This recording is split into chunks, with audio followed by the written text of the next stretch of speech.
Okay, well I'm here at Inverness station this morning. It's about 8:45. I'm taking the train behind me down to Duncraig Castle. I'm going to ask the conductor to let me off there, do a bit of walking around, go and see Plockton, get down to Duirinish and hail the train back this afternoon. So I'm going to take a few shots on the way. Hope you enjoyed the video and I'll see you later. Cheers for now. The first thing I noticed after boarding the train was how internally clean and tidy it was. Now, unfortunately, that could not be said about the exterior. The windows were disappointingly dirty and were not really conducive to shooting great footage of the scenery as we made our way west. So it's just as well I can take this opportunity to show you a map of our route. So starting in Inverness, I'll be heading north to Dingwall, where we will then branch off to the left. The single track line then heads west, passing numerous small stations and several request stops, including Doncraig, which, as I said, will be my first port of call. I then intend to walk along the coast to Plockton, take another train one stop to Duirinish. That's another request stop, by the way. When I get off there, I'm going to walk around a little bit, then flag down the last train of the day to Kyle of Lochalsh, which is the end of the line.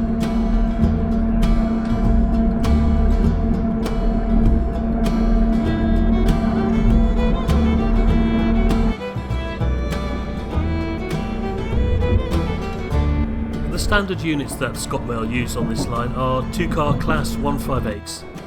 With a journey time of around 2.5 hours from end to end, the provision of at-seat USB power is a welcome sight. There's also free and usable Wi-Fi on board. You will note here that we're just passing Aghnashellack, which is one of the request stops. Unfortunately, nobody wants to get on or off today. I don't know about the summer, but at the time of my trip there was zero catering on board, so it's best to bring your own. There's plenty of outlets in and around Inverness station if you want to get something before you get on the train. And the weather was brightening up by this point, and as I gazed out the window I started to think about why the mainly single track line was really built in the first place.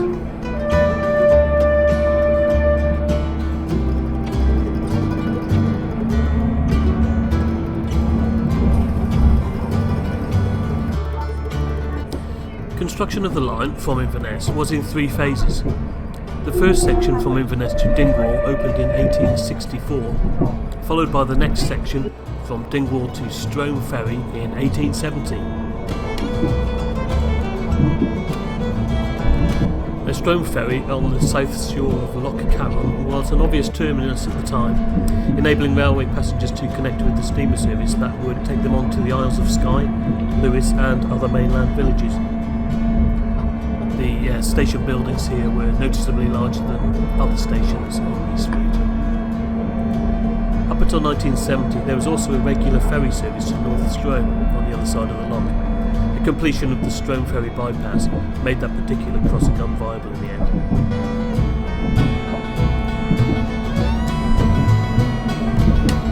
As we made our way further west, the scenery became more and more alluring. It definitely passed the "would I live here" test with a top score of 10 out of 10.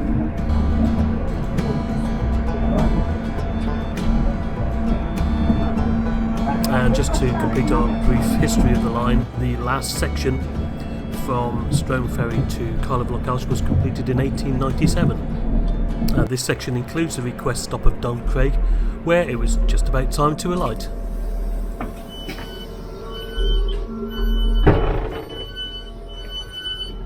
Yes, sir. Thank you very much. See you later.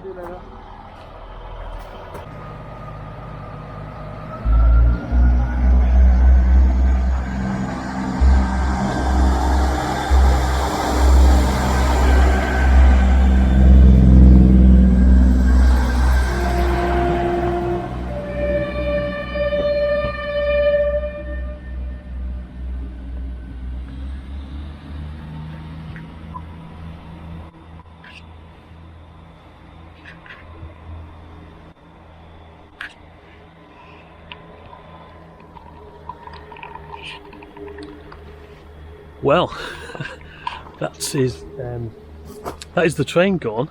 I'm at Duncraig station, request stop, I should say. So the guard very kindly let me out. There was only one door I could use. It's quite a short platform Incidentally, it's quite well known, this particular station. It's actually Grade B listed for its octagonal waiting room, and we're going to take a look at that in a minute. So why don't you come with me, we're going to have a bit of a walk around, and I'll show you some of the sights. See you in a bit.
So, Duncraig station request stop.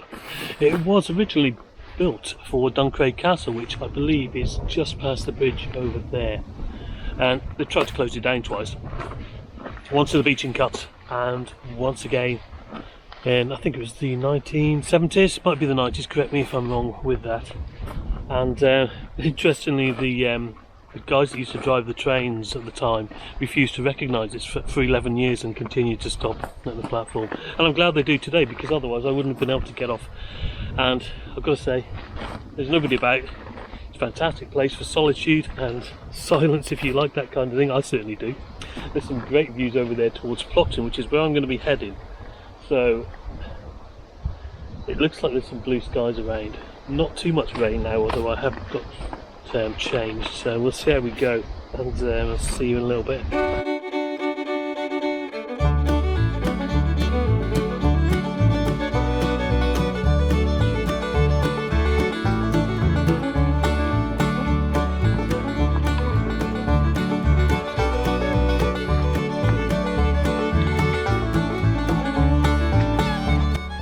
It's a very easy 1.5 mile walk from Duncraig to Plockton. Footpath actually crosses the line at one point, and it goes underneath the line at another. Small tunnel has been constructed to help with that.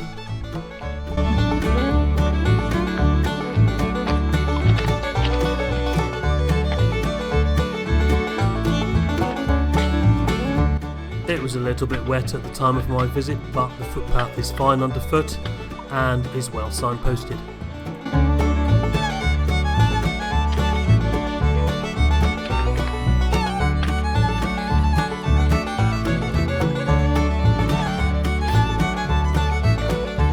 The paths are turning into small streams, nothing too severe, fortunately.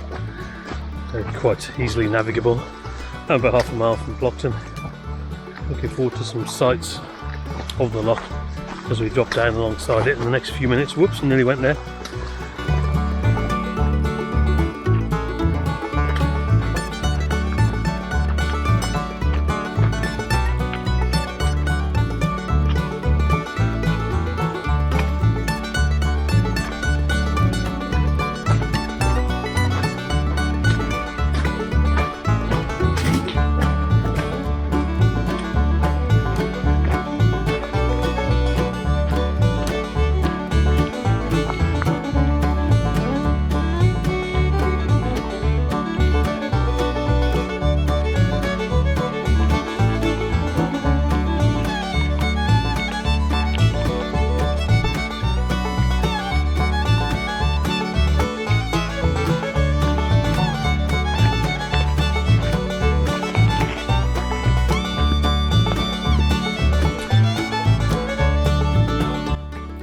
and before I knew it I was entering the village of Plockton. Pretty quiet at the moment for obvious reasons. I would imagine it's really busy in the summer. There are some amazing views back up the loch from this particular point. Really picturesque, and I can see why people come here in the droves.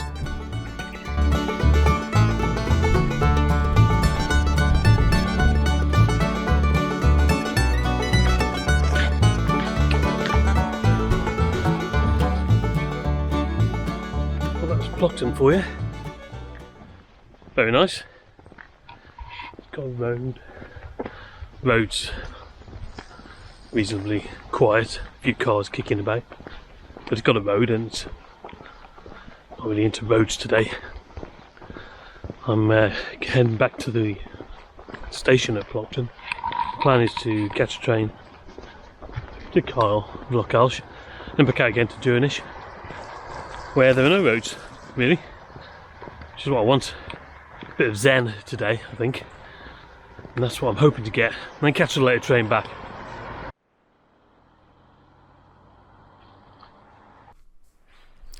Plockton has a very picturesque station. Hello. As I made my way down towards it, I was obviously recognised due to my fame on YouTube and greeted accordingly.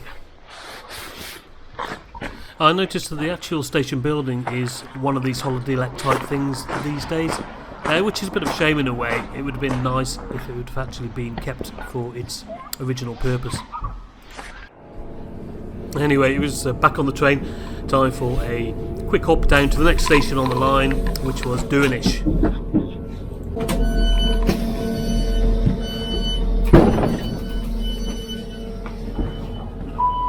Thanks, sir. See you later.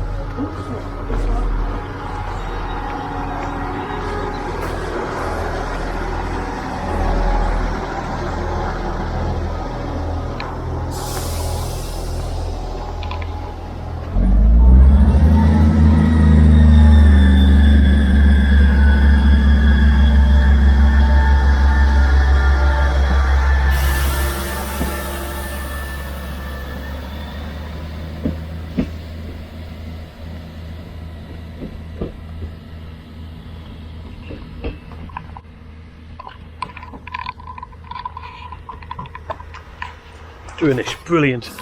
A little waiting room for me to go and have some lunch. Looks quite nice. The weather is, the sun's actually just come out as I said that. The weather is looking pretty good. Still got my wet weather gear on because it'll change just like that. But I'm going to have to take a walk around here for about 3 hours. So enjoy the video, I'll see you later.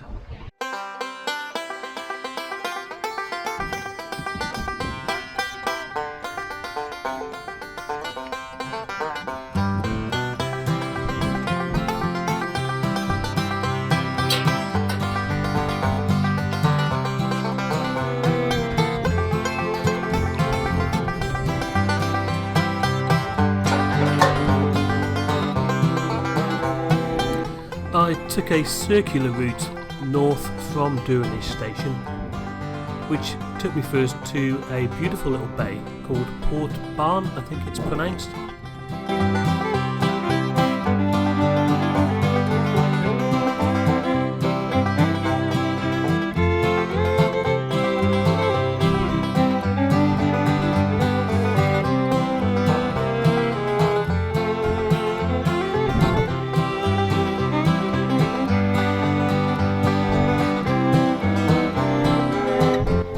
After that, I headed a little bit northwest to Port Inverness.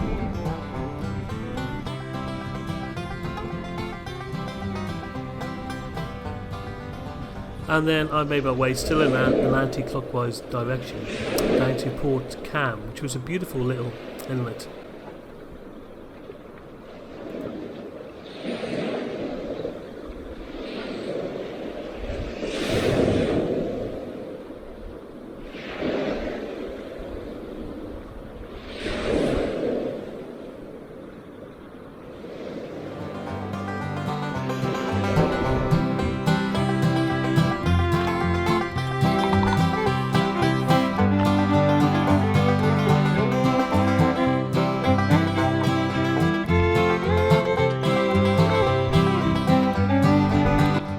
the walk eventually took me back over the line into a little hamlet called Duirinish.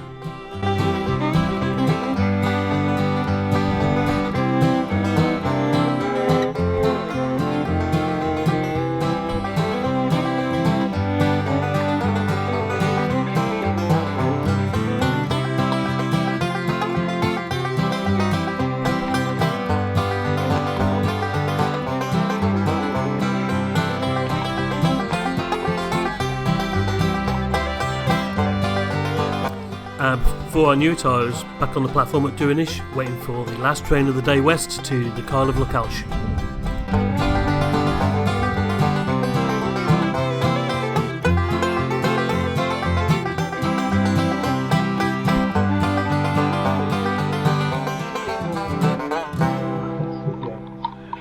The help point over there, I'm in Duirinish station again, by the way, in the waiting room shed.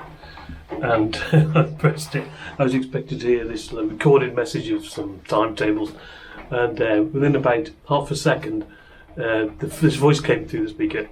Hello, can I help you? It's like, okay, but I'm at Duirinish station, just want to know when the next train is. 4:05 to the Kyle of Lochalsh, so I'm catching that. It's only going to be about 20 minutes, so yeah, they'll give me an hour in Kyle of Lochalsh, which I wasn't expecting, so brilliant. I'll see you later.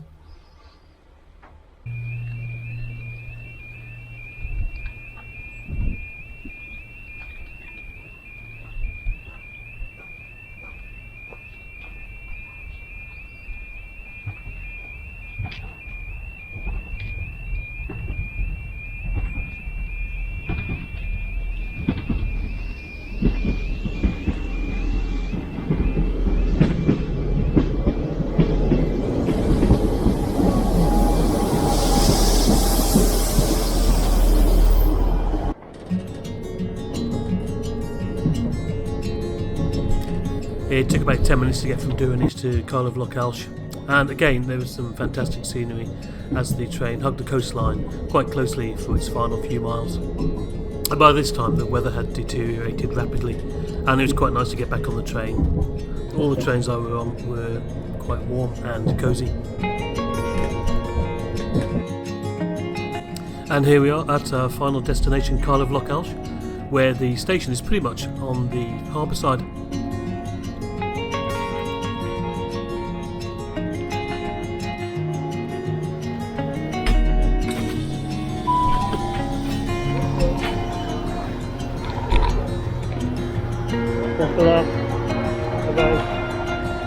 I would have about 45 minutes to go and get some provisions for the journey back, and then it would be time to board the train again.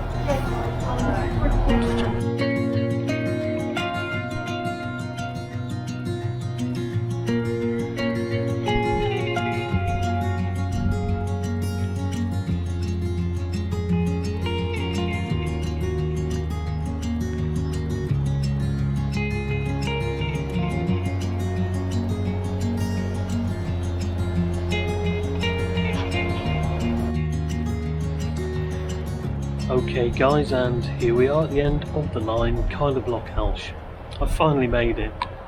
The weather's took a bit of a turn for the worst, but I've had a good day overall. I hope you've enjoyed watching the content. I've really enjoyed making it. It's been a great day really. If you like this video, then please subscribe up there. That would be really great if you could. And if I've got anything wrong or you've got anything to say about the video, then please leave some comments below. I'm sure you will. Thanks very much for watching, and I'll see you again next time. Cheers for now.